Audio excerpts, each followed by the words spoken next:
6 देरानियां जेठानियां थी। संयोग की बात, 6 में इतना झगड़ा चलता रहता था आपस में कि सबने बंटवारा कर रखा था। सोमवार को खाना ये बनाएगी, मंगलवार को ये बनाएगी, बुधवार को ये बनाएगी, और पूरे घर का खाना बेचारे वो अकेली बनाती, क्योंकि बाकी 5 किचन में जाती नहीं। जिसकी जो बारी है वो बुखार है तो भी वही बनाए, हम तो मर ही नहीं जाए। 6 बहुएं, 6 वार, एक कंवारा देवर, 6 की 6 बहुएं इंतजारी करी थी अब देवर की शादी हो जाए। क्यों?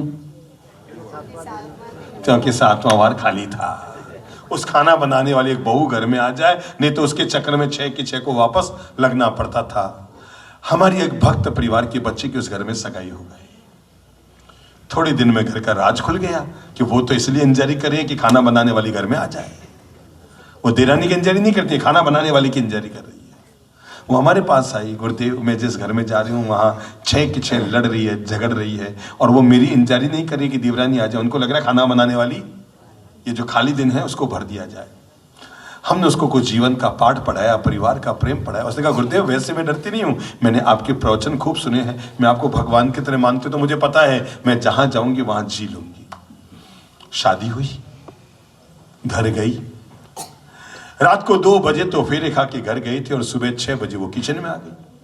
आकर के पोहे भिगो रही है, हलवा सेक रही है, हरी मिर्ची सुधार रही है, धनिया तोड़ रही है। किचन में खटपट हुई तो सासू माँ को लगा यार मेरे घर में तो 8-8 बजे तक बहुएं किचन में जाती नहीं है, आज ये अचानक सुबह 6 बजे लगता है कोई बिल्ली आ गई है। और वो लकड़ी लेकर के बिल्ली को भगाने के लिए किचन में आई तो देखा बिल्ली नहीं, वहां पर तो नई बहू बैठी है। और उसने कहा बहू क्या कर रही है? कल रात को 3 बजे तू घर में आई है और सुबह 6 बजे तू हलवा बना रही है, पोहे छौंक रही है और हरी मिर्ची सुधार रही है और नमकीन कर क्या रही है? उसने कहा मम्मी जी सबके लिए नाश्ता बना रही हूँ। कहा बेटा कैसी बात करती हो, कल तू घर में आई है, अरे अभी कोई किचन में जाएगी, तेरे पीहर वाले क्या कहेंगे हमें?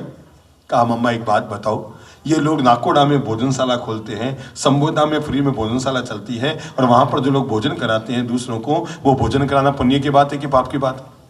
पुण्य की बात है। जब परायों को भोजन कराना पुण्य की बात है तो घर वालों को भोजन कराना पाप कैसे हो गया? मम्मी अब 7 दिन खाना मैं ही बनाऊंगी, और मेरे गुरुदेव ने बताया है कि घर वालों को भोजन कराना पुण्य की बात है और रोज खाना मैं ही बनाऊंगी। मम्मा आप भी रहो और 6 की 6 को बोल दो अपने अपने रूम में रहे, अब 7 दिन खाना मैं बनाऊंगी, क्योंकि मुझे पता लग गया भूखों को भोजन कराना पुण्य की बात है। इसमें क्या फर्क पड़ता है वो घर वाले हैं या बाहर वाले हैं?